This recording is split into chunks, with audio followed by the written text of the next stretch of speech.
Happy Diwali guys. तुमची दिवाळी तर सुरू पण झाली असेल, पण अजून आमची नाही. दिवाळी म्हणजे आकाशकंदील, पणत्या आणि फराळ. आता फराळ तर मी बनवू शकत नाही, पण आकाशकंदील आणि पणत्या तर नक्की आणू शकतो. सो मी त्यासाठी आवरते आणि मग आपण जाणार आहोत आकाशकंदील आणायला. पण बोलत त्याआधी घर खरंच खूप सुनं सुनं वाटते, ते पण दिवाळीला. त्यामुळं खालच्या दुकानात जाऊन 2 पणत्या आणल्या आणि आधी त्या लावल्या. अरे भाई, एवढं प्रेम का?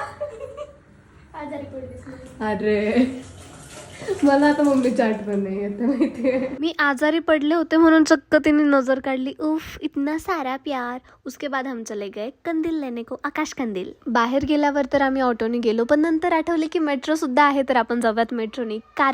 काय कारण पाहिजे, कारण मी सहसा बाहेर जात नाही असं नॉर्मली, आणि गेलेच तर गाडी असते, त्यामुळे मेट्रोने जायचा विषय येतच नाही. आणि आत्ता जर तुळशीबागेत जायचं तर गाडी घेऊन जाऊ शकत नाही. सो आत्ता आपण जाणार आहोत मेट्रोनी.